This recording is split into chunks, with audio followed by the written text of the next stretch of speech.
하나님이 우리 인간에게 주신 능력이 많습니다. 하나님의 형상대로 지으셨기 때문에 무언가를 고안하고 창조하는 능력이 우리 인간에게 있습니다. 이 창조의 능력은요, 무에서 유를 창조하는 것은 아닙니다. 하나님이 주신 재료를 가지고 만들어내는 것입니다. 여러분, 요즘 이제 스마트폰만 하더라도 여러분 어떻습니까? 그죠? 아마 원숭이나 뭐 이런 동물들이 뭐 알겠습니까만은 그런 우리 인간의 모습을 보면 깜짝 놀랄 거예요. 그죠? 이건 대단한 겁니다. 또한요, 더 좋은 방향으로 발전을 시킵니다. 사회, 문화, 과학, 삶의 모든 분야에 해당한다고 할 수 있습니다. 그런데 인간이 할 수 없는 것이 있어요. 그 중에 하나가 뭔지 아세요? 미래를 아는 겁니다. 내일 일을 모른다는 거예요. 그죠?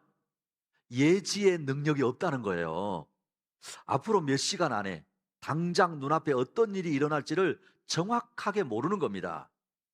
만약에요, 내일 일을 아는 것이 우리에게 도움이 된다면은 하나님께서 그렇게 하도록 하셨을 거예요. 그러나 도움이 안 되기 때문에 주시지 않은 겁니다. 그러니 내일 일을 너무 알려고 하지 마세요. 어떤 분들은 막 뭐 또 이상한 사람 찾아가잖아요. 그죠?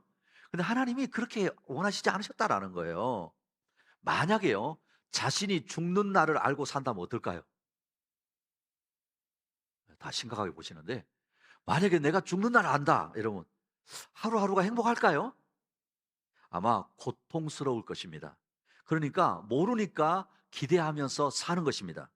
감사하게도 자세한 미래는 모르지만요, 그래도 우리 모두가 아는 것이 있습니다. 그것은 언젠가는 죽는다라는 거예요. 여기까지는 세상 사람들도 다 아는 겁니다. 그러나 하나님의 백성, 주님의 제자들에게는 죽음이 끝이 아니라 영원한 세상이 있다고 가르쳐 주셨습니다. 할렐루야! 정말 그럴까요? 자, 히브리서 9장 27절 읽어봅니다. 시작. 사람이 한 번 죽는 것은 정해진 일이요 그 뒤에는 심판이 있습니다. 그렇죠? 한 번 죽는 건 정해진 건데 그 다음에 뭐가 있다고요? 심판이 있다, 이렇게 말씀하세요.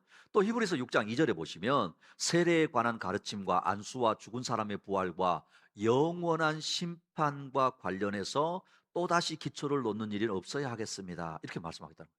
그러니까 죽음이 끝이 아니고 영원한 것이 있다라고 말씀하는 겁니다. 죽음이 끝이 아닙니다. 창조주 앞에서 심판이 있고 영원한 천국, 영원한 지옥의 형벌이 있다고 하신다는 겁니다. 이것은요, 우리가 정한 것이 아니고 창조주요 심판주이신 하나님께서 정하신 법칙입니다. 마치 자연의 법칙을 정하신 것처럼 영원한 법칙을 정하신 것입니다. 그러니 피할 수 없는 것입니다. 오늘 2부 예배 자리에 오신 우리 큰빛교회 지체 여러분, 지금까지 제가 말씀드린 이 사실을 믿으십니까? 한 번 더 제가 묻습니다.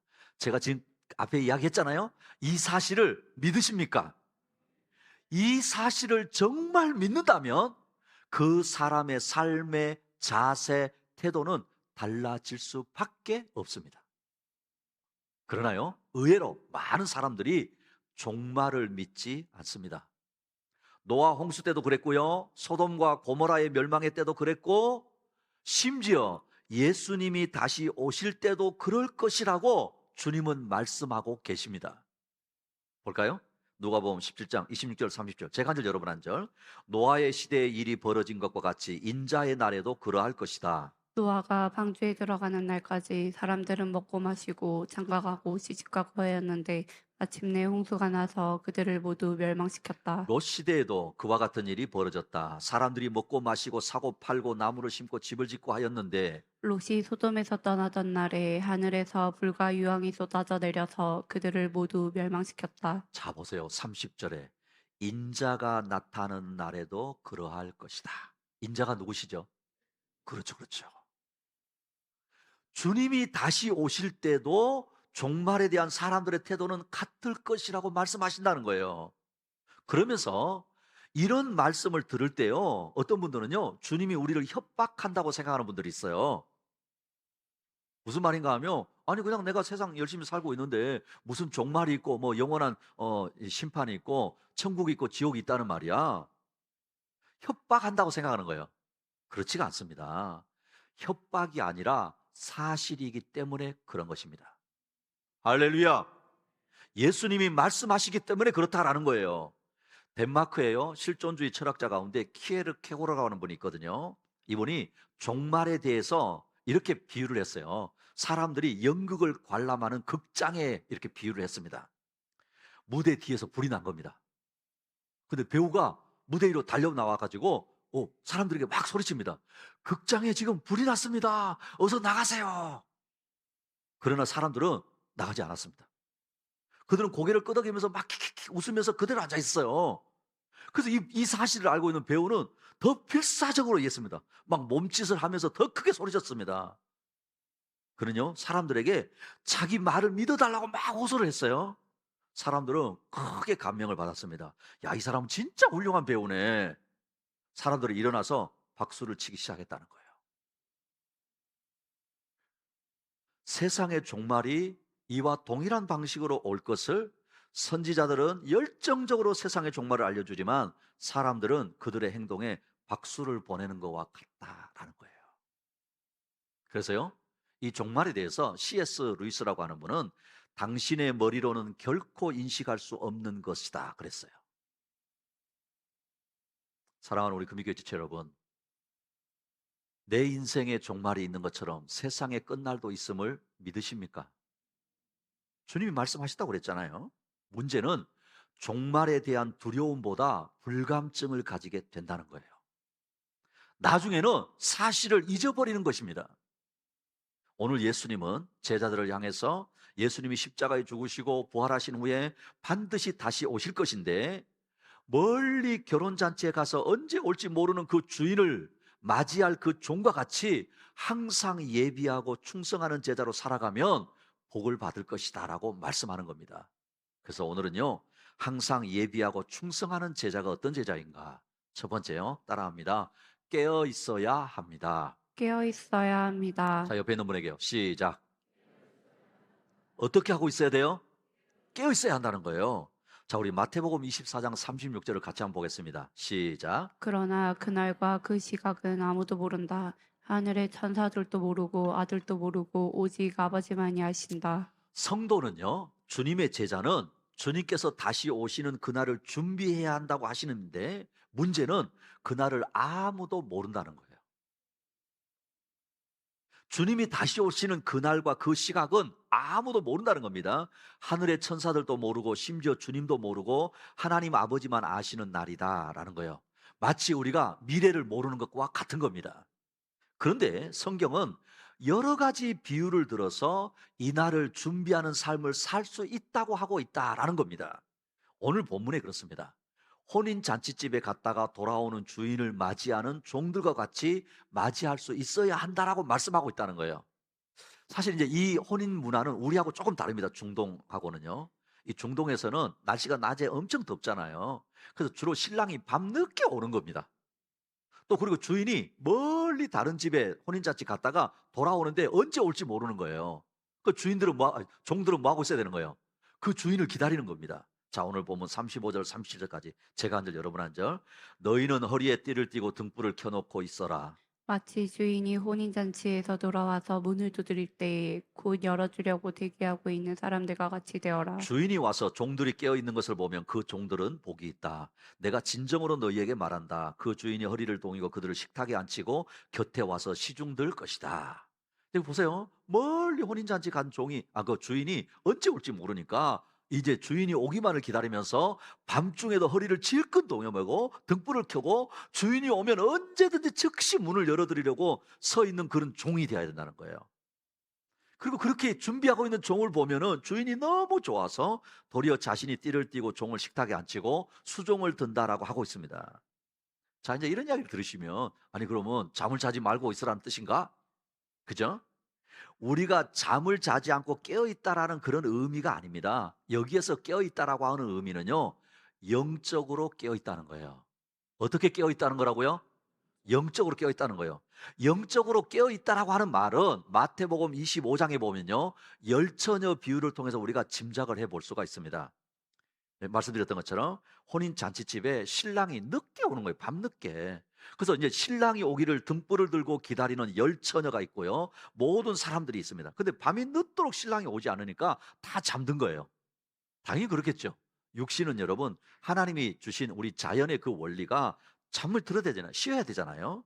근데 신랑이 이제 늦게라도 왔는데 올 때 다섯 처녀는 등에 기름이 떨어져 가지고 기름을 사러 가야 했습니다. 그런데 지혜로운 다섯 처녀는 등잔에 기름을 충분히 준비했기 때문에 잠이 들었지만 신랑을 맞이할 수 있었다라는 거예요. 예비하고 있었다라는 것입니다.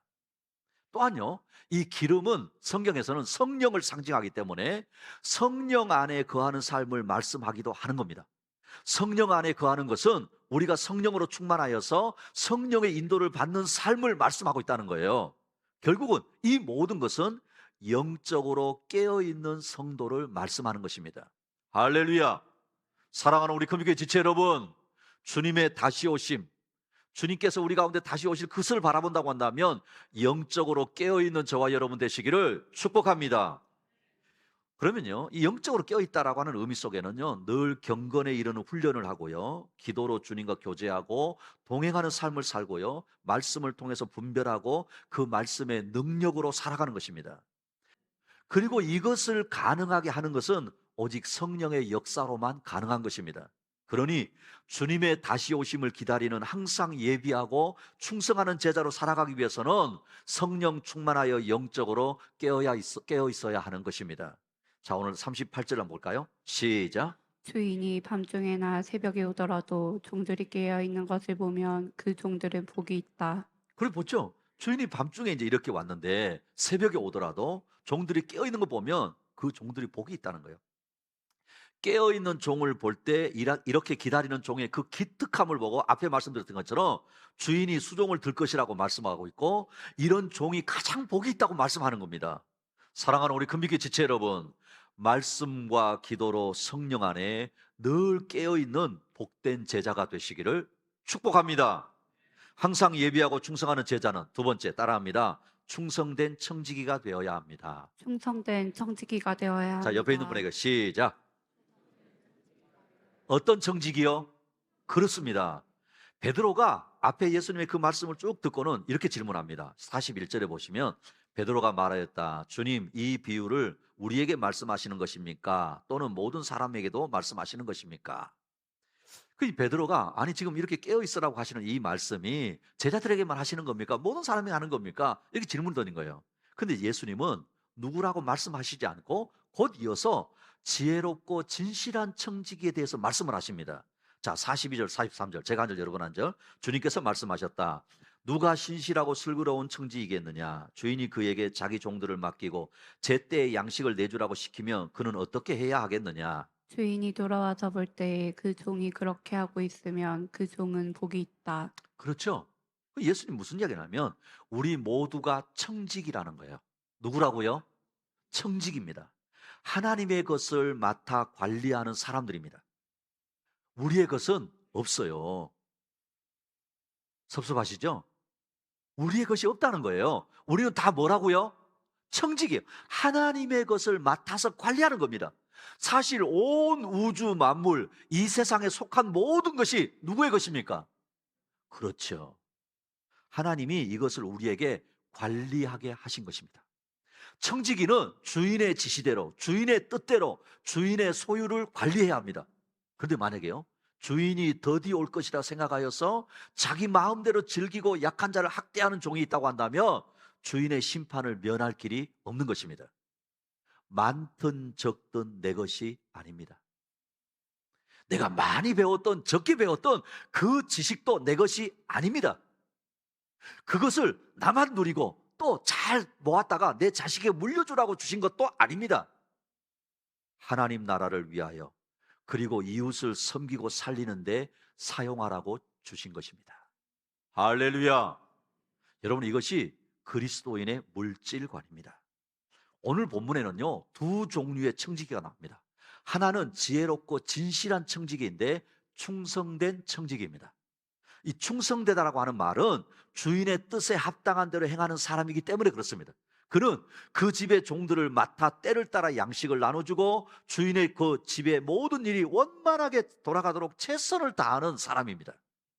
주인이 뭘 원하는지, 주인에게 필요한 것이 무엇인지를 간파하고 그것을 준비하고 채워가는 사람입니다. 그런데 반대로요, 어리석은 청지기가 있습니다. 이 청지기는요, 주인이 더디 올 것이라고 생각해서 다른 종들을 때리고 먹고 마시고 취하는 삶을 살았다는 거예요. 이 사람이 이런 행동을 하는 것은 주인을 경홀히 여기기 때문입니다. 여러분 기억나십니까? 경홀히 여긴다는 게 무슨 말인지 아십니까?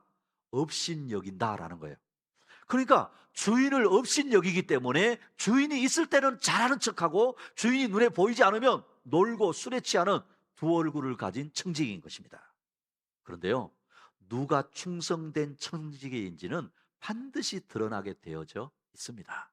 볼까요? 자, 46절 읽어보실래요? 시작. 그가 예상하지 않은 날 그가 알지 못하는 시각에 그 주인이 와서 그 종을 몹시 때리고 신실하지 않은 자들이 받을 벌을 내릴 것이다. 그렇죠. 누가 충성된 종인지 청지기인지 반드시 드러난다는 거예요. 주인이 멀리 출타했다가 소식도 없이 갑자기 당도했을 때 게으르고 나태하고 먹고 마시고 취하 있는 청지기는 주인의 눈에 그대로 드러나게 되어져 있는 것입니다. 그러나 충성된 청지기는 항상 성실한 태도로 행하기 때문에 주인이 갑자기 와도 그 충성됨이 그대로 드러나게 되는 것입니다. 사랑하는 우리 금빛교회 지체 여러분, 항상 충성된 청지기, 충성된 제자들이 되시기를 축복합니다. 축복합니다. 항상 예비하고 충성된 제자. 세 번째, 따라합니다. 더 큰 책임이 있음을 알아야 합니다. 더 큰 책임이 있음을 알아야 합니다. 자, 옆에 있는 분에게 시작. 더 큰 뭐가 있다고요? 책임이요. 오늘 주님은 주님의 다시 오심을 기다리며 살아가는 제자로서 항상 예비하고 충성하는 제자가 되라고 하시면서 중요한 한 가지 말씀을 합니다. 그것은 맡긴 대로 요구하신다는 거예요. 자, 여러분 47절 48절 제가 한 절 여러분 한 절. 주인의 뜻을 알고도 준비하지 않고 그 뜻대로 행하지 않은 종은 많이 맞을 것이다. 그러나 알지 못하고 매맞을 일을 한 종은 적게 맞을 것이다. 많이 받은 사람들에게는 많은 것을 요구하고 많이 맡긴 사람들에게는 많은 것을 요구한다. 주인이 돌아와서 많이 받은 자에게는 많이 찾으실 것이고 많이 달라고 하실 것이라고 하신다는 거예요. 다시 말하면 청지기는 반드시 그 책임이 따른다는 것입니다. 주인의 뜻이 무엇인지를 알고도 행치 않고 게으르고 요령을 피우고 성실하지 못한 종은 많이 맞을 것이라고 하시는데, 이것은요, 주님의 뜻이 무엇인지 알고도 행하지 않은 것을 말씀하는 겁니다. 그러나 알지 못하고 맞을 일을 행한 종은 적게 맞을 것이라고 하십니다. 이 종은 단지 그 어리석음에 대한 책임만 물으시겠다는 거예요. 또 이런 말씀 들으면서 아유, 나는 적게 맡기셨겠지? 이렇게 또 위로받는 분이 있을지도 몰라요. 그러나 그런 의미가 아닙니다. 나는 몰랐는데라고 항변한다면 주님은요, 주인의 뜻을 알려고 하지 않았기 때문이라고 말씀하시는 거예요. 그러므로 주님에 대해서 내가 몰랐습니다 말하는 것도 죄인 것입니다. 중요한 것은 모든 종이 어느 하나도 그 책임을 피할 수 없다는 거예요. 둘 다 책망받아야 하고 그에 따른 심판을 받아야 한다는 거예요. 여러분 책임이라고 하는 단어 아시죠? 영어로 뭐죠? 책임이라는 단어가 responsibility인데, 그죠? 이 단어의 언어가 응답이라고 하는, 이거 respond이라고 하는 응답이라고 하는 단어에서 왔어요. 그게 무슨 말이에요? 책임이라고 하는 말은 하나님께로부터 보내심을 받은 우리는 그 부르심에 응답하여 사는 것이 책임이라는 거예요. 할렐루야. 다시 말씀드립니다. 하나님께로부터 보내심을 받은 우리는 그 부르심에 응답하여 사는 것이 책임이라는 거예요. 그러니 그리스도인은, 주님의 제자는 책임 있게 살아야 하는 것입니다. 오늘도 우리가 살아가는 모든 자리는 하나님이 나를 그 자리에 부르신 것입니다. 할렐루야. 부모로 부름을 받으셨습니까? 자녀로 부름을 받으셨습니까? 남편으로 부름을 받으셨습니까? 아내로 부름을 받으셨습니까? 그 자리에 누가 부르셨다고요? 그렇습니다. 그 자리에 대한 책임이 있기 때문에 부르신 거예요. 그러니 그 자리에 부르신 하나님의 뜻에 순종하여 살아가는 것이 책임 있는 그리스도인의 삶의 자세인 것입니다. 특히요, 하나님이 독생자를 이 땅에 보내시고 가장 낮은 자리에 보내신 것은 우리에게 영생을 주시기 위함이었습니다. 그리고 이 영생을 얻은 우리에게는 이 사실을 알리고 증거하라는 사명을 주셨습니다. 이것이 교회와 성도의 중요한 책임입니다. 스위스에요, 알프스 산이 있잖아요. 근데 그 알프스 산에 한 오두막 집이 있었습니다. 이 집은 종치는 집이라고 불렸어요. 무슨 집이요? 종치는 집. 이 집이 생긴 이유는 이런 겁니다. 어떤 어머니가 아들을 잃어버렸어요. 그래서 그 어머니가 정성을 들여서 만들어진 집입니다. 이 집은 깊은 골짜기에 겨울이 찾아오면은요, 눈이 막 바람에 날려가지고 앞을 볼 수가 없게 만드는 겁니다. 사방이 완전히 흰 눈으로 덮여버리니까 등산하는 사람들이 갑자기 길을 잃기 쉬운 거예요. 그래서 바람 부는 날이면은 누구든지 이 집에 가까이 있던 사람들은요, 막 종을 치기 시작하는 겁니다. 그래서 길을 잃은 사람들이 종소리를 듣고 구조를 받게 했다는 거예요. 교회는 종치는 집입니다. 길을 잃고 죄 가운데 헤매는 사람들에게 종을 울려서 구원을 받도록 해야 될 책임이 있는 종치는 집이 교회입니다. 그리고 주님의 제자로 부름받은 우리 모두는 종치는 사람이 되어야 할 책임이 있습니다. 할렐루야. 자, 우리 갈라디아서 6장 4절 5절 한번 읽어볼까요? 제가 한절 여러분 앉아. 각 사람은 자기 일을 살펴보십시오. 그러면 자기에게는 자랑거리가 있더라도 남에게까지 자랑할 것은 없을 것입니다. 사람은 각각 자기 몫의 짐을 져야 합니다. 지금 바울이 갈라디아 교회를 향해서 이런 이야기하는 거예요. 교회에서도 각 사람이 자기의 몫의 짐, 역할, 책임이 있다고 하고 있다는 거예요. 목사는 목사로서 책임이 있는 겁니다. 장로는 장로로서 책임이 있는 거예요. 권사는 권사로서 책임이 있는 겁니다. 집사는 집사로서 책임이 있는 거예요. 세상이 갈수록 이기주의가 되어갑니다. 그렇죠? 자기 안일만 구하지 책임을 지려고 하지 않습니다. 그런데 만약에 교회마저 그렇다고 한다면 소망이 없는 것입니다. 그리고요, 각자 자기의 짐만 지고 있다고 한다면 이것은 기본적인 책임을 다하는 것입니다. 그런데 주님은 여기에 한 걸음 더 나아가서 우리에게 말씀합니다. 자, 여러분 갈라디아서 6장 2절 읽어보실래요? 시작. 여러분은 서로 남의 짐을 져주십시오. 그렇게 하면 여러분이 그리스도의 법을 성취하실 것입니다. 할렐루야. 보십시오. 여러분은 서로 남의 짐을 져주십시오. 자기 짐만 아니고 서로 다른 사람의 짐을 지라는 거예요. 서로 짐을 져주는 것이 그리스도의 법을 성취하는 것이라고 말씀합니다. 교회는, 성도는, 주님의 제자는 옆 사람이, 다른 지체가 힘들어할 때 함께 짐을 져줄 때, 더불어 함께하는 공동체가 될 때 주님의 법을 성취하는 것입니다. 할렐루야. 어제도 예수 영접 모임 했거든요. 예수 영접 모임 할 때 제가 오는 분들에게 목장은 뭐가 좋으세요? 제가 반드시 묻습니다. 근데 어제 왔던 분들 중에 이런 이야기 하더라고요. 세상에 이런 모임 없습니다. 저를 위해서 기도해 주는 데가 어디 있습니까? 우리 부모님 말고. 멋있지 않아요? 이번에도요, 목회자 세미나를 준비하면서 저는 이런 모습을 보면서 정말 제 마음에는 잔잔한 감사가 있어요. 누군가 해야 할 주님의 일이라면 나라도 나서야 하겠다. 오늘 제가 목회 코너에 썼습니다만은, 여러분 정말 이런 게 얼마나 감동인지 몰라요. 헌신과 순종이 아름답지 않습니까? 특별히 우리 금비교회 지체 여러분, 목회자 세미나 제가 말씀드렸죠? 우리 교회가 가정교회 24년 가운데 12번째 하는 거예요. 매해 한 거 아닙니다.